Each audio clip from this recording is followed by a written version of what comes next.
Hello friend, मैं नीलम स्वागत करती हूँ आपका अपने चैनल में। मेरे चैनल का नाम है नीलम हुड्डा। आप सभी को मेरी तरफ से राम राम। आज बात करते हैं टीनेजर एज के बच्चों के साथ फ्रेंडशिप कैसे करें और डील कैसे करें।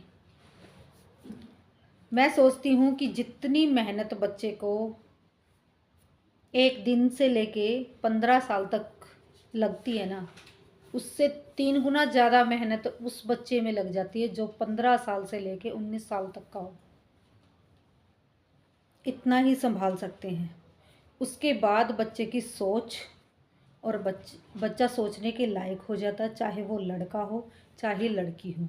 अगर वो कोई बात नहीं मान रहे या फिर किसी चीज़ की ज़िद करते हैं तो वो इसलिए करते हैं क्योंकि उन्हें समय पर संभाला नहीं गया।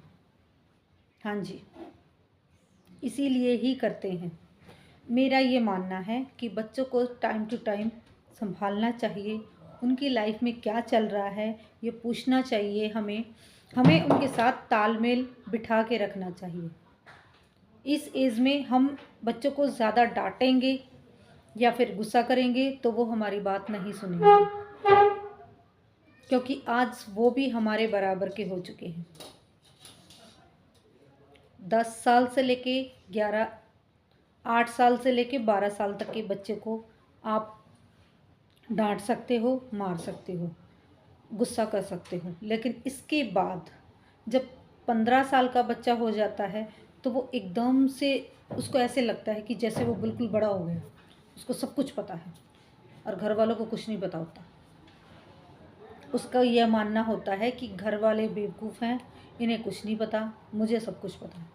क्योंकि वो होता है ना कि हमारे पास जैसे कुछ नई नई चीज़ आती है तो हम क्या करते हैं, मुझे ही इसके बारे में जानकारी है। अब आपको एक चीज़ के बारे में जानकारी है, उस चीज़ की मुझे जानकारी नहीं है, तो आप क्या सोचोगे, मैं बहुत स्मार्ट हूँ, मुझे सब कुछ पता है। लेकिन ऐसा कुछ नहीं होता।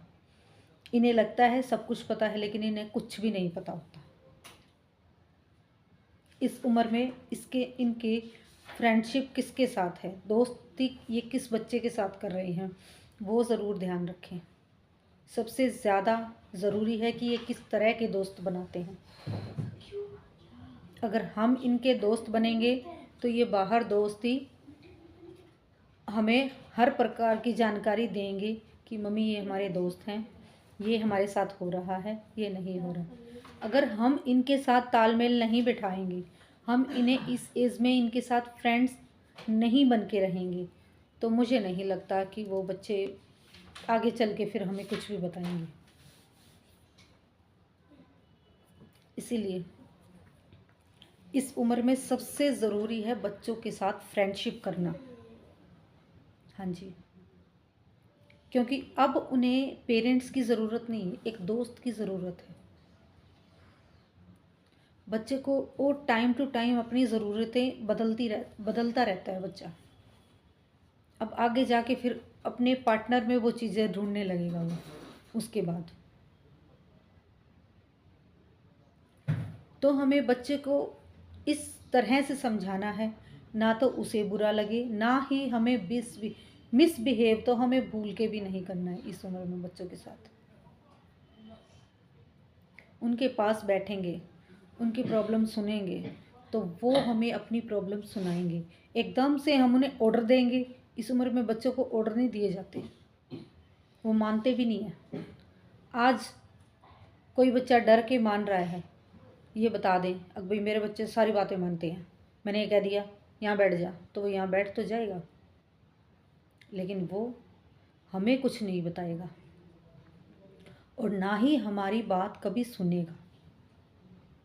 तो हम अगर उसके साथ फ्रेंडशिप वाला बिहेव करेंगे, फ्रेंड बन के रहेंगे, तो हमें हर प्रकार की प्रॉब्लम बताएगा भी, और उसका सलूशन अगर हम बताएंगे तो सही बताएंगे। इस उम्र में कहते हैं कि माँ बाप बच्चों के खिलाफ नहीं होते। क्या पता जो एंगल हम देख रहे हैं वो सही हो, क्या पता आप जो एंगल देख रहे हो वो सही हो, कुछ भी हो सकता है। लेकिन अपनी बात पेरेंट्स के सामने रखिए और पेरेंट्स भी अपनी बात बच्चों के सामने रखिए। बच्चों को भी ये दिलासा दिलाइए कि आप हर प्रकार की बातें हमारे साथ शेयर कीजिए और उसका सलूशन ढूंढ के बताइए। उनको दो चीज़ें बताइए, एक तो फ़ायदा, एक नुकसान। भाई फ़ायदा ये है, नुकसान ये है, अब मर्ज़ी आपकी, आपको ये करना है या नहीं करना। और दूसरा, बच्चा जो पढ़ना चाहता है उसे वो पढ़ाइए। आप कई पेरेंट्स ये होते हैं कि बच्चे को आर्ट्स लेनी होती है लेकिन थोप देते हैं साइंस, वो फिर आगे सर्वाइव नहीं करने कर पड़ता। वो फिर उसके ऊपर एक इतना बड़ा बर्डन आ जाता है कि बच्चा ना तो ठीक से पढ़ पाता है, ना ही उस बर्डन को हैंडल कर पाता है। हमारी एज में बच्चों को मुश्किल से किसी एक को 60% नंबर आते होंगे, लेकिन कोई भी सुसाइड नहीं करता था। लेकिन आज की जनरेशन के 95, 96, 97, ओ बेटे 90 से तो नीचे चलेंगे ही नहीं। उससे नीचे तो आ जाएंगे तो ऐसे देखते हैं जैसे तो इसको निचली कैटेगरी का ये बिल्कुल ही हाईएस्ट नंबर चाहिए सबको, और फिर भी पंखे से लटक जाते हैं। कितने सुसाइड होते हैं NIT में भी, और कोटा के कितने सुसाइड सुने थे हमने। और उन्होंने ये आजकल ये कर दिया है कि भाई ऐसे पंखे बना दिए, कोई सुसाइड करेगा तो पंखा नीचे आ जाएगा। ये उस प्रकार के बच्चे करते हैं कि पहले तो वो पढ़ते नहीं हैं, लेकिन पेरेंट्स पैसा लगा रहे हैं, पीछे से प्रेशर दे रहे हैं, आपने पढ़ाई क्यों नहीं करी, आपने ये एग्ज़ाम क्रैक क्यों नहीं करा, इस एग्ज़ाम के लिए भेजे थे तो वो क्रैक क्यों नहीं किया। फिर वो प्रेशर आता है, फिर वो प्रेशर उनसे हैंडल नहीं होता।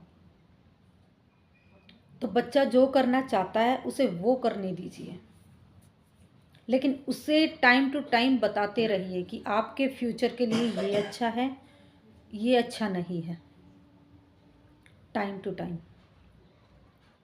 इस उम्र में थोड़ी सी फ्रीडम बच्चों को चाहिए, और एक वो फ़ोन और लैपटॉप वगैरह यूज़ करें तो उनके पास बैठें जितनी देर भी करें।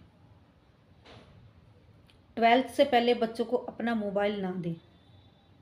कई ये होते 10th क्लास का हो गया तो उसे मोबाइल ला के दे दिया तो वो सारा दिन उसी में लगा रहता है। जब बच्चा कॉलेज में जाए वो एक नीड हो जाती है भाई, वहाँ देना पड़ता है बच्चों को। उससे पहले फ़ोन या लैपटॉप ना दें, ये मैं अपने एक्सपीरियंस से बोल रही हूँ। और जहाँ तक हो सके बच्चों की ऑनलाइन क्लासेस ना लगवा के ऑफलाइन पढ़ाएं उन्हें। ऑफलाइन कोचिंग सेंटर ज्वाइन करवाएं जहाँ बच्चों को ऑफलाइन पढ़ाया जाता है। ऐसे कोचिंग सेंटर आप चूज़ कीजिए। आजकल क्या हो रखा है, ऑनलाइन कोचिंग सेंटरों का बहुत ज़्यादा ट्रेंड चला हुआ है।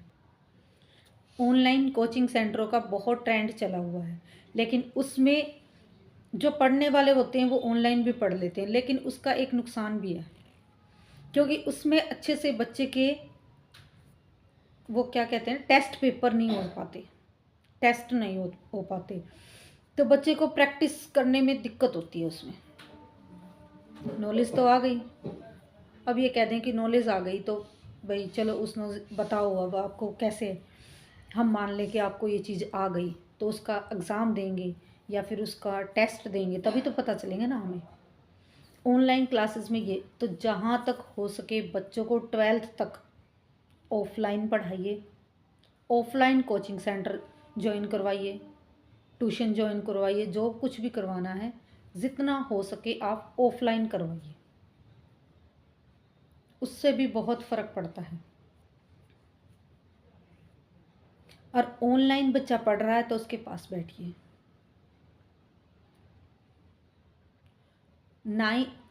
9th से बच्चे के पास बैठना शुरू कीजिए। जब वो पढ़ रहा है 10 बजे तक पढ़ रहा है आप उसके साथ बैठिए। काम वगैरह, आप हाउसवाइफ हो या वर्किंग वूमेन हो तो थोड़ा सा टाइम निकाल के उसके पास बैठिए। आप बैठोगे, एक दो बातें इधर उधर की करोगे तो वो अपनी भी बातें आपको बताएगा। और बार बार बच्चे से ये ना पूछे कि आपके टेस्ट में कितने मार्क्स आए और के दूसरों के कितने आए। बच्चे से कभी ये भी पूछिए कि आपको बच्चा कोई प्रॉब्लम तो नहीं है, आपको स्कूल में किसी चीज़ से दिक्कत तो नहीं है, आपको किसी प्रकार का स्ट्रेस तो नहीं है? ये पूछना बहुत ज़रूरी है। अगर आप टाइम टू टाइम बच्चों के साथ ऐसे बैठते रहोगे, उन्हें समय देते रहोगे, वो कहते हैं टाइम गोल्ड होता है। बच्चों को देंगे तभी वो हमें देंगे। आज हम बच्चों को टाइम नहीं दे रहे, कल वो भी हमें टाइम नहीं देंगे। और 10 मिनट अपनी फैमिली के ऐसे बनाइए जिसमें सभी बैठ के एक साथ बात कर सकें, बड़े बच्चे सब। एक बारी करके देखिए, सभी खाना खाइए या फिर कोई भी बात कीजिए, लेकिन 10 मिनट अपनी अपनी प्रॉब्लम ना भी शेयर करो तो कुछ भी बातें करो। 10 मिनट बैठ के साथ में खाना खाना या फिर वैसे बैठना, तो उससे बहुत फ़र्क पड़ता है। फैमिली की एक बॉन्डिंग सी बनती है। पहले क्या होता था कि जॉइंट फैमिलियाँ होती थी, अब सभी के घरों में सिंगल फैमिलियाँ हो रखी हैं। मुश्किल से एक आधे घर में जॉइंट फैमिली होगी, तो बच्चों को परिवार की अहमियत तो पता ही नहीं चलती। बच्चा कम बैठता है, सोशल मीडिया पे ज़्यादा अपडेट रहता है। देश दुनिया में क्या हो रहा है ये ज़रूर पता है, कौन सी रील ट्रेंडिंग में चल रही है ये ज़रूर पता होना चाहिए, लेकिन घर में क्या हो रहा है ये नहीं पता होना चाहिए। घर का स्ट्रेस, कोई स्ट्रेस में उसको पूछिए आपको क्या स्ट्रेस है।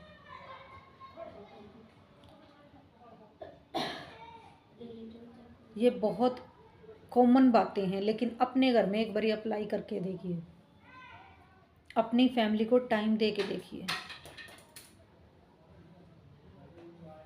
रिश्ते वही खूबसूरत होते हैं जिन्हें टाइम दिया जाता है।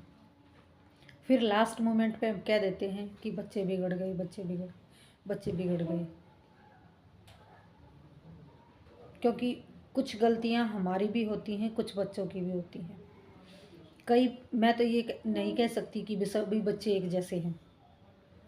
सभी बच्चे, मैंने पहली वीडियो में भी कहा था कि हर एक बच्चा एक जैसा नहीं है। किसी को भाई ज़्यादा पढ़ना पसंद है, किसी को कुछ और पसंद है।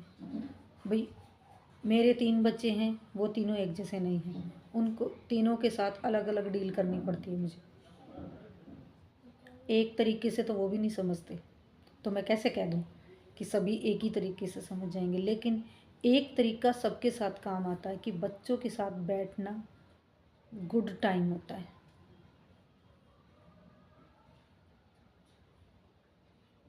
उनकी सुनना सबसे अच्छी बात होती है। और कभी भी घर में बच्चों को गाली गलौज ना करें, गाली दे के बात ना करें। आपकी फैमिली में जो देते हैं उन्हें भी बोलिए कि बच्चों के साथ बहुत बिहेव से रहना पड़ता है, तब जाके वो अपना बिहेवियर ठीक करते हैं।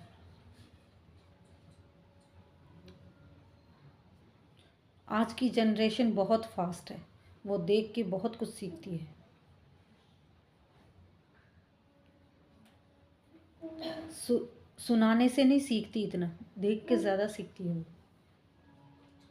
तो हो सके तो कोई हस्बैंड वाइफ भी आपस में गाली गलौज करते रहते हैं, फिर उनके बच्चे भी करते हैं, तो फिर ये कहते हैं कि ये तो गालियाँ देने लगा, पता नहीं कहाँ से सीखेगा, ये आपसे ही सीखेगा। Time to time parents meeting में जाओ तो अपने घर की प्रॉब्लम लेके मत जाओ। उन्हें पूछो कि स्कूल में इसका बिहेव कैसा है, हर एक टीचर से पूछो, इसके फ्रेंड से पूछो, पर्सनली पूछो। अपनी प्रॉब्लम लेके मत जाइए, उन्हें उससे कोई लेना देना नहीं होता। वो स्कूल में ठीक से पढ़ा ले वही बहुत है, वहाँ तक बच्चे को चला ले वही बहुत है।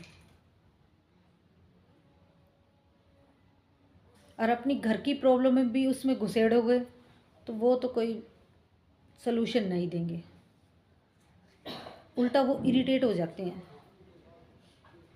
हाँ, स्कूल में पूछिए कि इसके बिहेव में कोई चेंजिंग तो नहीं आया, मेरा बच्चा कुछ किसी टीचर के साथ मिसबिहेव तो नहीं करता, मेरा बच्चा कुछ और एक्टिविटी में पार्ट्स लेता है या नहीं लेता है, उसने कुछ नया सीखा या नहीं सीखा, उसका बिहेवियर कैसा है टीचर के साथ, फ्रेंड के साथ, ये पूछिए, वो ज़्यादा ज़रूरी है। ये नहीं कि मेरा बच्चा टीवी देखता है, फ़ोन नहीं छोड़ता, ये नहीं करता, वो नहीं करता, वो घर पे आके नहीं संभालेंगे हम, घर पे हमें ही संभालना है। आप स्कूल की प्रॉब्लम पूछिए, घर की नहीं। ठीक है, तो आज की वीडियो इतनी ही। आई होप मैंने जितना अपनी जर्नी में सीखा है वो आपके साथ शेयर किया है। मैंने कोई ये नहीं है कि भी टीचर के तौर पे आपको बताया हो, नहीं, मैंने जो अपनी लाइफ से सीखा है, जो अपने बच्चों के साथ टाइम स्पेंड किया है, मतलब जो तरीका अपनाया है, मैं वही आपको बता रही हूँ।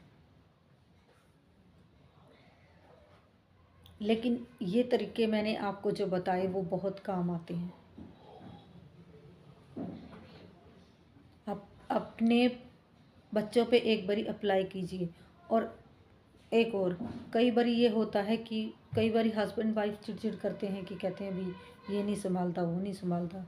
ऐसे नहीं, हमें अपनी प्रॉब्लम भी अपने तक ही रखनी है, अपनी प्रॉब्लम भी बच्चों पे नहीं थोपनी है। हमें सिर्फ उनकी प्रॉब्लम सुननी है, अपने कुछ सजेशन देने हैं, हमारा इतना ही काम होता है। तो मैं नीलम, नमस्ते। आज का इतना ही। मिलते हैं कल नेक्स्ट वीडियो में एक और टॉपिक के साथ। तब तक के लिए बाय बाय।